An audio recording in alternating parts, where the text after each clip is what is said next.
Sir, mask की अनिवार्यता को लेकर आप कुछ एक सवाल उठा रहे हैं, जानना चाहेंगे क्यों आपकी ओर से इस तरह के इसमें सवाल उठाए जा रहे हैं? देखिए, दो तीन चीज़ें मैं आपको बताऊं। ये जो प्रेस कॉन्फ्रेंस है, ये एक तो अवेकन इंडिया मूवमेंट और जनता सरकार मोर्चा की सांझी प्रेस कॉन्फ्रेंस है, जिसका मकसद है लोगों को अवेयर करना कि जो सरकार ने न्यू वर्ल्ड ऑर्डर के नाम पर जो प्रोपेगेंडा चला रखा है और उसी के अंतर्गत ये मास्क की अनिवार्यता आई हुई है। बहुत पहले जब सरकारों ने इसके ऊपर चालान लेने शुरू किए थे तो आपने देखा होगा चंडीगढ़ के अंदर जो प्रकरण हुआ था, हमने चालान देने से मना कर दिया और हमने कहा कि आप हमें कोर्ट का चालान दीजिए जो आप कोर्ट में मतलब हम लोग भुगत सकें, हम आपको कैश में जो जुर्माना नहीं देंगे। तो सरकार ने हमारे को कोर्ट का जुर्माना देने से चालान देने से मना कर दिया और मुझे गिरफ्तार कर लिया गया। मेरी गिरफ्तारी के बाद जो मुझ पर धाराएं लगाई गई, वो धाराएं वो थी जिनके अंदर था सरकारी मुलाजिम के ऊपर अटैक करने वाली। मतलब ये नहीं था कि जो मैं मांग रहा था कि मुझे वो दिया जाए। कारण क्या था कि जब अवेकन इंडिया मूवमेंट के जो हमारे एडवोकेट हैं, एडवोकेट नीलेश ओझा जी, जब उन्होंने इस मुंबई हाई कोर्ट के अंदर अपील दायर की कि आप हमें वो साइंटिफिक स्टडी दीजिए जिसके बिना पर आप ये कह रहे हैं कि ये कोई बीमारी या कोई वायरस है जो इस मास्क लगाने से रुक सकता है, तो आपको जानकर हैरानी होगी कि किसी भी सरकार के नुमाइंदे के पास और किसी भी लोग का मतलब आदमी प्रशासनिक अधिकारी के पास कोई भी स्टडी नहीं थी जो ये बताती हो कि इसका कोई इम्पैक्ट पड़ता है।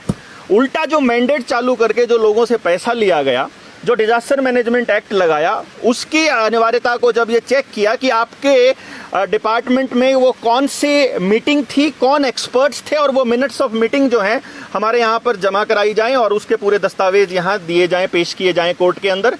आपको याद होगा 23 तारीख का वो वाकया जब कोर्ट ने कहा कि कल दोपहर 2 बजे तक हमें वो सारे दस्तावेज चाहिए, और आपको जानकर हैरानी होगी कि सरकार ने 1 बजे, केंद्र की सरकार ने डिजास्टर मैनेजमेंट एक्ट ही वापस ले लिया। अब हमने केस डाला हुआ है कि जितने लोगों की दुकान बंद हुई, जिनके रोजगार बंद हुए, जिनकी फैक्ट्रियां बंद हुई, जिनकी नौकरियां गई, या जो कुछ काम नहीं कर पाए, डेली रोजमर्रा के काम करने वाले जो काम नहीं कर पाए, उन लोगों से ये कहा गया कि आप लोग अपने फॉर्म जमा कीजिए, आपको डिजास्टर मैनेजमेंट एक्ट के अंतर्गत आने वाले जो मुआवजा है, जो लगभग 4 लाख रुपए तक का मुआवजा है, वो हम आपको दिलवाएंगे, आप अब फॉर्म भरिए। हम पूरे देश के नेशनल लेवल पर हमने ये मुहिम छेड़ी हुई है कि डिजास्टर मैनेजमेंट एक्ट लगाकर जो लोगों का नुकसान किया गया, आर्थिक नुकसान, उसकी भरपाई सरकार करेगी। बाकायदा डिजास्टर मैनेजमेंट एक्ट के अंदर ये मेंशन्ड है, वहां पर कानून के अंदर ये प्रावधान है। अगली जो बात आपके सामने लेके आ रहे हैं वो ये है कि आने वाले वक्त में सरकार एक बिल लेकर के आ रही है जिसका नाम है नेशनल हेल्थ बिल, और एक ट्रीटी लेकर आ रही है, पेंडेमिक ट्रीटी, जिसमें आपको ये जानकर बहुत हैरानी और बड़ा डर लगेगा कि कितना भयानक दौर आने वाला है इस न्यू वर्ल्ड ऑर्डर के अंतर्गत। अभी आप लोगों ने स्मार्ट सिटी के नाम पर अपने शहरों के अंदर बड़े बड़े सीसीटीवी कैमरास देखने शुरू किए होंगे, हाई रेजोल्यूशन सीसीटीवी कैमरास। जब देश में लोगों के पास, सरकारों के पास सरकारी स्कूलों में देने के लिए किताबों के लिए पैसे नहीं है, जब सरकार ये बहाने कर रही है कि हम लोग पैसा बचाने के लिए अग्निवीर जैसी वाहियात स्कीम लेकर आ रहे हैं, जब सरकारें पैसा कमाने के लिए अपने सरकारी संस्थानों को बेचने की दलील देती है, उस टाइम पर इनको यहां पर सीसीटीवी कैमरास लगाने बहुत जरूरी हैं, इलेक्ट्रॉनिक उपकरण लगाने जरूरी है, सर्वेलेंस का पूरा सिस्टम लगाना जरूरी है। उस वक्त सरकारें आपको मोबाइल पर एजुकेशन देने की वकालत करती हैं। तो जो मैं आपको पेंडेमिक ट्रीटी की बात कर रहा था, कारण क्या रहा कि इस पिछले 2 साल के अंदर जो सरकारों के मैंडेट हैं वो कामयाब इसलिए नहीं हो पाए क्योंकि हमारे संविधान ने हमको जो अधिकार दे रखे हैं उनके मुताबिक हम खड़े रहे और डटकर मुकाबला किया और सरकारों को अपना कदम पीछे हटाना पड़ा। तो WHO की नई पेंडेमिक ट्रीटी क्या कहती है कि जो देश उसके ऊपर साइन कर देगा उस देश का संविधान नल एंड वॉइड हो जाएगा। केवल WHO की ट्रीटी चलेगी तो वहां के दिशा निर्देशी कानूनों की तरह पालन किया जाएगा, उन दिशा निर्देशों का। ये एक खतरनाक चीज है।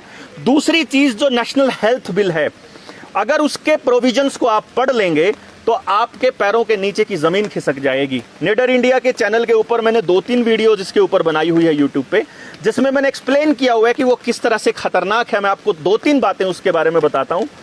एक तो उसके अंदर प्रोविजन है कि यदि सरकार के किसी अधिकारी को यह अंदेशा है कि आपके घर में रखी हुई कोई वस्तु, कोई जानवर, कोई व्यक्ति वायरस फैला रहा है और कोई इन्फेक्शन फैला रहा है, तो बिना किसी सर्च वारंट के, बिना किसी टेस्ट के, बिना किसी डायग्नोज के वो आपके घर से उस चीज को उठा के डिसइंफेक्ट और डिसइंसेक्ट कर सकता है। और आपको डिसइंफेक्शन और डिसइंसेक्शन की डेफिनेशन में ये पता मिलेगा कि उसके अंदर ये लिखा हुआ है कि वो उसको उठा के ले जा सकता है, उसको आइसोलेट कर सकता है, उसको क्वारंटाइन कर सकता है, उसको जला सकता है, उसको मार सकता है, उसको नष्ट कर सकता है, ये लिखा हुआ है। यानी आपके डबल बेड, आपके कपड़े, आपके जानवर, आपकी फसल, अगर ये उनको शक हो जाए तो वो उसको खत्म कर सकते हैं। दूसरा प्रोविजन उसके अंदर है कि आपने अगर आपको ये साबित हो गया कि सरकार के मुलाजिम ने ये गलत किया था, तो आप उसके ऊपर मुकदमा नहीं कर सकते, क्योंकि गुड फेथ में किया था। और अगर आप गलती से मुकदमा करने के लिए कोर्ट में चले जाएंगे तो कोर्ट को अधिकार नहीं है कि वो आपकी बात सुने। ये इतने भयानक चीजें हैं कि आपकी दिल दहल जाएगा इस भयानकता को समझ करके।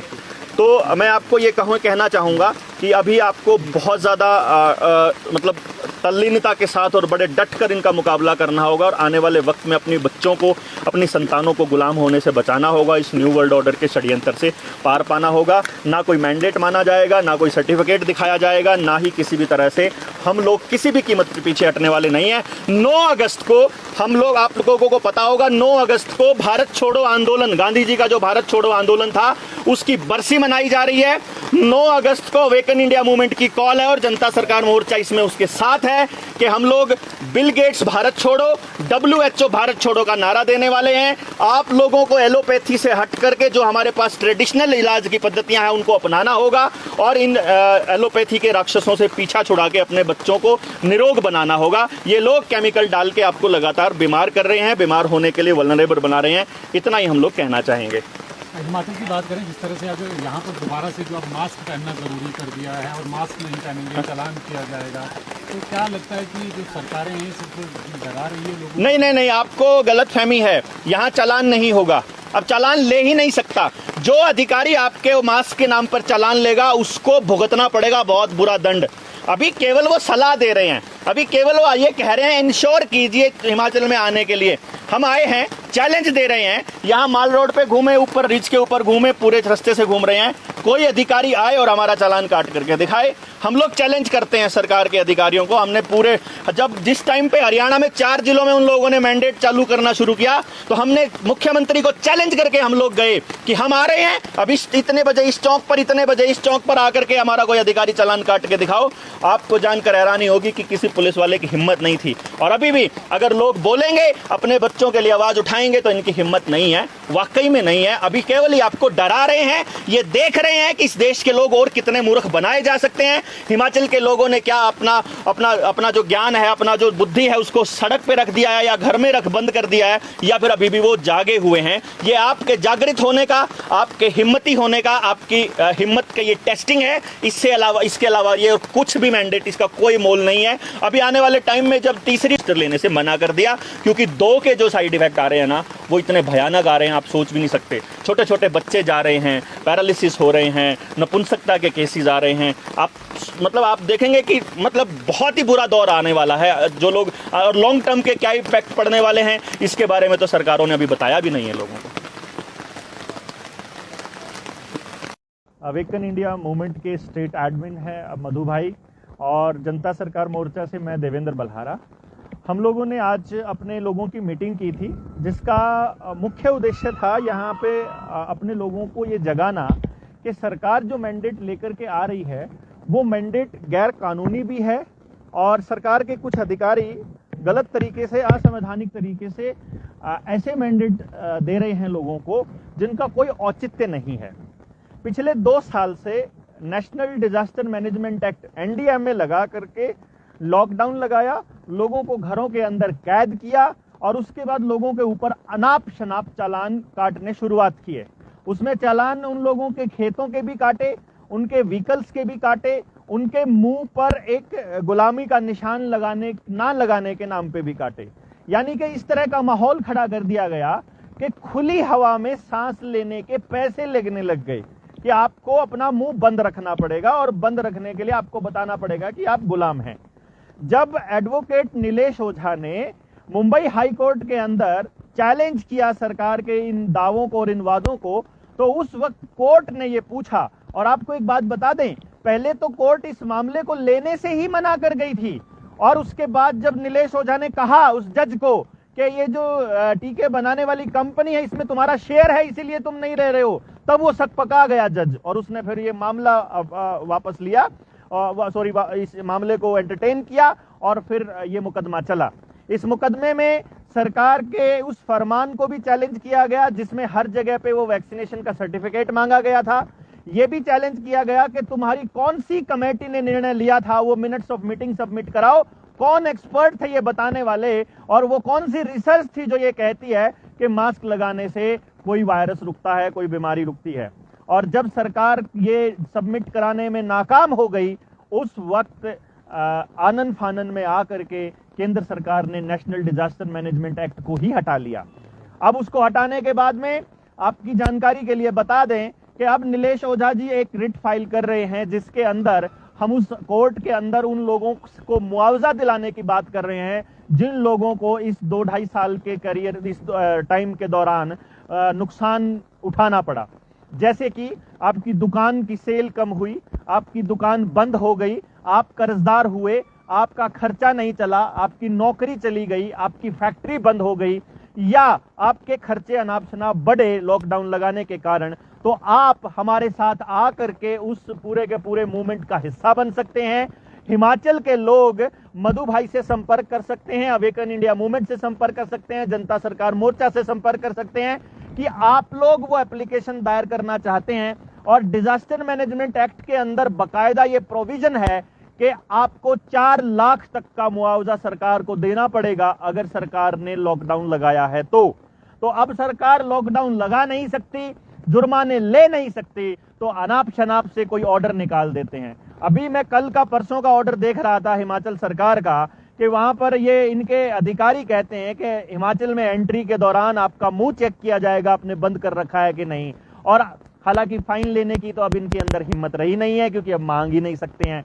जो 2 साल इन्होंने फाइन पर पैसे लूटे हैं, अगर आपके पास वो रसीद बची हुई है तो आपके वो पैसे भी वापस दिलाने का काम हम लोग करेंगे। इसलिए आप लोगों को जागृत रहना है अपने अधिकारों के प्रति, और सरकार जो आपको न्यू वर्ल्ड ऑर्डर के नाम पर कैद कर रखी है और आपकी जिंदगी को नरक बनाने जा रही है, इससे आपको जागना होगा, इससे आपको समझना होगा। न्यू वर्ल्ड ऑर्डर को तो आपको पता ही होगा, प्रधानमंत्री 2 बार तो बोल चुका है संसद में, 1 बार बोल चुका है लाल किले की प्राचीर से कि इस दौर के बाद न्यू वर्ल्ड ऑर्डर आएगा। क्या आपको मालूम है कि ये समय आपके पास 2030 तक ऐसा ही चलेगा? अगर आपको नहीं पता है तो आपको जाग जाना चाहिए। अगर आपको मालूम है तो आपको विरोध में खड़ा होना चाहिए, उन लोगों का साथ देना चाहिए जो सरकारों से सवाल पूछ रहे हैं। उनको पूछना चाहिए कि ये न्यू वर्ल्ड ऑर्डर क्या है, क्यों बैंकों को बर्बाद किया जा रहा है, क्यों सरकारी प्रॉपर्टीज को बेचा जा रहा है। उस वक्त में जब सरकारी स्कूलों के पास किताबों के पैसे नहीं है, उस टाइम पे बड़ी बड़ी एलईडी क्यों लगाई जा रही हैं, क्यों स्मार्टफोन के नाम पर पैसे दिए जा रहे हैं, क्यों हाई रेजोल्यूशन सीसीटीवी कैमराज लगाए जा रहे हैं, ऑनलाइन चालान काटे जा रहे हैं। किस तरह की जिंदगी आप देना चाहते हो अपने लोगों को? आपको मालूम ही होगा कि प्रदूषण के नाम पर नए मैंडेट आने वाले हैं, क्लाइमेट लॉकडाउन आने वाला है, बैंकिंग सारी बंद होकर के डिजिटल करेंसी लाने वाले हैं, और आपको पूरी तरह से नियंत्रण करने का खेल चलने वाला है। आपको पुराने किसी केमिकल जो आपके शरीर में डाले गए थे 2 उनकी रिएक्शन की वजह से जो आपको बीमारियां होंगी, ये उसका नया वायरस बताएंगे, ये आपको अंधेरे में रखेंगे, और आपको जागना होगा खुद। आपको सर्च करना होगा कि इस वायरस का पेटेंट बिल गेट्स के नाम कैसे आ गया, जिस दवाई का पेटेंट बिल गेट्स के नाम पर है, ब्लू रिवर टेक्नोलॉजी का पेटेंट बिल गेट्स के नाम पर कैसे आ गया, आईवीएफ सेंटर्स पर जो स्पर्म अब आज करा रहे हैं कंपनी के, या जो बीज किसान के जो बीज आज मंडी में आ रहे हैं, वो सारे के सारे का पेटेंट बिल गेट्स के नाम पर कैसे है, ये समझना होगा। तो आपको समझ में आएगा कि न्यू वर्ल्ड ऑर्डर आ रहा है। अभी 9 तारीख के लिए बहुत बड़ा प्लान और ऐलान करने वाले हैं। अवेकन इंडिया मूवमेंट और जनता सरकार मोर्चा ने यह फैसला लिया है कि 9 अगस्त को, जब बरसी है भारत छोड़ो आंदोलन के, 9 अगस्त में 1942 में महात्मा गांधी ने नारा दिया था अंग्रेजों भारत छोड़ो, उसी की तर्ज पर नारा दे रहे हैं बिल गेट्स भारत छोड़ो, WHO भारत छोड़ो। भारत के पास नेचुरोपैथी है, आयुर्वेदा है, होम्योपैथी है, भारत के पास एक्यूपंक्चर है, एक्यूप्रेशर है, भारत के पास अपनी चिकित्सा पद्धतियां हैं, हमारे पास अपनी औषधीय पौधे हैं, हम अपना इलाज करना जानते हैं। इन्हीं केमिकल्स को लोगों के शरीरों में, बच्चों के शरीरों में डालना बंद करो और हमारे देश को छोड़ो। हम अपने आप अपनी जलवायु के हिसाब से अपनी बीमारियों का इलाज कर लेंगे, हम अपने औषधीय पौधों से अपना इलाज कर लेंगे। ये संदेश हम देना चाहते हैं हिमाचल के लोगों के साथ साथ पूरे देश के लोगों को कि आपको भी 9 तारीख को ट्विटर के ऊपर, अपने सोशल मीडिया प्लेटफॉर्म के ऊपर या जहां भी प्रदर्शन होता है वहां आप अपने एरिया में जाकर के डीसी को ज्ञापन दें, एसडीएम को ज्ञापन दें, या आप सोशल मीडिया पर #WHO भारत छोड़ो, quit India, WHO quit India, Bill Gates quit India का नारा बुलंद कीजिए और अपने लोगों को आने वाले टाइम के भयंकर दौर से बचाइए, अपने बच्चों को गुलाम होने से बचाइए। यही संदेश हम लोग भारत की और हिमाचल की जनता को देना चाहते हैं। ये संदेश आप सोशल मीडिया के माध्यम से देंगे या सड़कों पे भी उतर कर कोई विरोध किया जाएगा? देखिए, सड़कों का ऐसा है कि जैसे आजकल आप देख रहे हैं कितनी बारिश है, कैसा मौसम रहेगा, एक तो इस बात के ऊपर निर्भर करेगा। बाकी हरियाणा के अंदर हर जिले के अंदर हम लोग जिलाधीशों को और अपने जो कलेक्टर्स हैं उनको ज्ञापन सौंपने वाले हैं, अपने जितने भी लोकल जो अफसर हैं उनको ज्ञापन सौंपने वाले हैं, और यहाँ हिमाचल में भी जितने लोग आगे आएंगे इस आंदोलन के अंदर, मधु भाई का जितना साथ देंगे उसके हिसाब से सोशल मीडिया पर तो बहुत बड़ा आंदोलन चलेगा ही चलेगा, ग्राउंड पर भी आंदोलन करने की पूरी योजना है।